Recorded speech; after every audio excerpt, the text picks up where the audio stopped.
Bismillahirrahmanirrahim. Assalamualaikum warahmatullahi wabarakatuh. Alhamdulillahi rabbil alamin. Wa bihi nasta'inu ala umurid dunya waddin. Wassalatu wassalamu ala asrafil anbiya'i wal mursalin. Sayyidina Muhammadin wa ala alihi wa ashabihi ajma'in. Amma ba'du. Alhamdulillahi rabbil alamin. Di pagi yang cerah ini, Ustazah Eni masih diberikan Allah kenikmatan, nikmat sehat, nikmat Islam, dan nikmat iman, dan juga banyak nikmat lain yang tidak bisa Ustazah Eni sebutkan satu persatu. Nah, atas nikmat tersebut, Ustazah Eni alhamdulillah dapat menjumpai anak-anak untuk menyampaikan majelis pagi spesial hari Kamis tentang kisah para sahabat dan sahabiah Rasulullah. Nah, anak-anak apa kabarnya nih di rumah dan di sekolah tentunya? Masih sehat ya? Alhamdulillah. Tidak lupa Ustazah ini doakan anak-anak selalu Allah jaga, selalu Allah berikan kesehatan, keselamatan, dan kebahagiaan dimanapun anak-anak berada. Nah, hari ini Ustazah Eni berkesempatan untuk kembali memperkenalkan anak-anak kepada seorang tokoh sahabat Rasulullah yang tidak kalah kerennya dari sahabat-sahabat yang lainnya. Yang tentunya dengan menceritakan tentang sahabat-sahabat ini, anak-anak bisa mengambil banyak pelajaran tentang betapa kerennya, betapa kokohnya keimanan sahabat, tentang berapa pemberaninya sahabat yang dimiliki oleh Rasulullah. Nah, kali ini Ustazah Eni akan memperkenalkan anak-anak dengan Usamah bin Zaid. Nah, siapakah Usamah bin Zaid? Yuk, mari kita dengarkan sama-sama cerita tentang Usamah bin Zaid berikut ini. Usamah bin Zaid merupakan panglima Islam termuda dan juga panglima yang dipilih oleh Rasulullah secara langsung dan merupakan panglima terakhir yang ditunjuk oleh Rasulullah. Nah, sejarah Islam mencatat sejumlah panglima perang terhebat sepanjang masa. Salah satunya adalah Usamah bin Zaid. Usamah merupakan panglima Islam termuda sekaligus panglima terakhir yang ditunjuk langsung oleh Rasulullah. Ia mulai memimpin perang pada saat usianya masih 18 tahun. Saat Rasulullah SAW sakit, para musuh sengaja memanfaatkan keadaan. Mereka mengancam kekuatan Islam dengan membuat gejolak di perbatasan Syam. Dari arah Yaman, bahkan muncul seorang yang mengaku sebagai nabi. Di tengah kondisinya yang tidak sehat, Rasulullah tetap memerintahkan perlawanan ke perbatasan Syam. Beliau juga menulis surat-surat perintah untuk membasmi para nabi palsu. Baginda Nabi menunjuk Usamah sebagai panglima perang di perbatasan Syam. Ia membawahi sahabat lainnya termasuk Umar bin Khattab.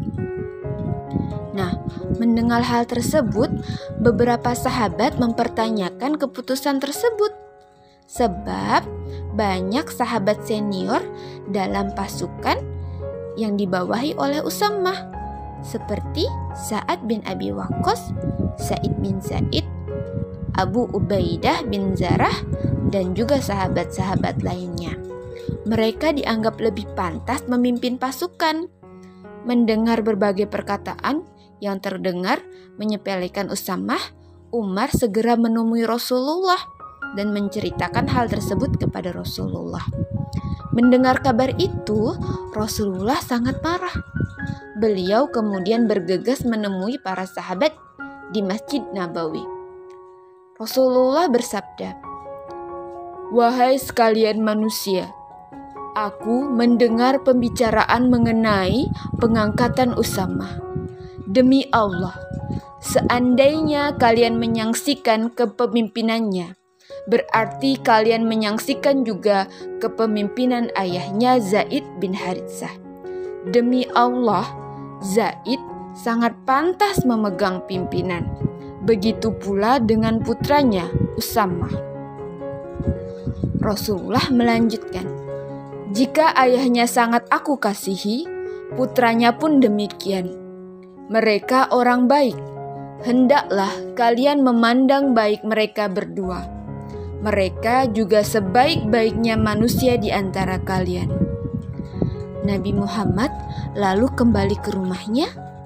Mendengar sabda Rasulullah, kaum muslimin pun akhirnya mulai datang bergabung dengan pasukan Usamah.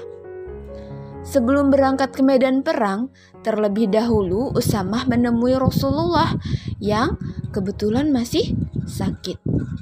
Ketika sang panglima termuda tersebut mencium wajah Rasulullah, Rasulullah tidak mengatakan apapun selain mendoakan sekaligus mengucap kepala Usamah. Belum jauh pasukan bergerak, kabar wafatnya Rasulullah datang, sehingga Usamah menghentikan laju pasukannya. Selanjutnya, ia bersama Umar dan Abu Ubaidah bergegas ke rumah sang Rasul. Melalui musyawarah yang masih diliputi kesedihan, kaum muslimin sepakat mengangkat Abu Bakar As-Siddiq sebagai khalifah menggantikan Rasulullah. Abu Bakar kemudian menyuruh Usamah kembali memimpin pasukan seperti perintah Rasulullah sebelum beliau wafat. Bersama pasukannya, Usamah bergerak cepat meninggalkan Madinah menuju perbatasan Syam. Setelah melewati beberapa daerah yang masih tetap memeluk Islam, akhirnya mereka sampai di Waqadil Qura. Dengan strategi perang yang matang, pasukan Usamah mampu mengalahkan musuh secara cepat. Setelah 40 hari kemudian, mereka kembali ke Madinah membawa kemenangan dan juga sejumlah harta rampasan perang, serta tanpa jatuh korban satu orang pun. Sejak saat itu, putra Ummu Aiman tersebut disegani oleh para sahabat. Masya Allah anak-anak. Nah, itu tadi kisah tentang Usamah bin Zaid, panglima perang yang termuda berusia 18 tahun yang ditunjuk langsung oleh Rasulullah sebelum Rasulullah wafat. Nah anak-anak, dari kisah yang Ustazah ini sampaikan, Ustazah ini harapkan anak-anak sebagai penerus Islam, sebagai penerus cikal bakal pemimpin umat Islam ke depan, seharusnya juga seperti Usamah, pemuda yang pemberani. Walaupun usianya masih muda, dia tidak ragu untuk memimpin sebuah pasukan perang. Beliau berani, tegas, dan tidak malu walaupun di bawah pasukannya ada orang-orang penting seperti sahabat Rasulullah yang sangat disayangi, yaitu Umar bin Khattab. Nah, kalau kita benar, jangan pernah takut, karena jika orang memberi kepercayaan kepada kita, berarti kita mampu untuk melaksanakan apa yang dipercayakan orang tersebut. Oke? Nah, sampai di sini dulu kisah tentang sahabat yang Ustazah ini sampaikan. Semoga banyak pelajaran yang bisa kita ambil dari kisah Usamah bin Zaid. Oke? Nah, Ustazah ini tutup. Semoga membawa banyak manfaat. Wabillahi taufiq wal hidayah. Assalamualaikum warahmatullahi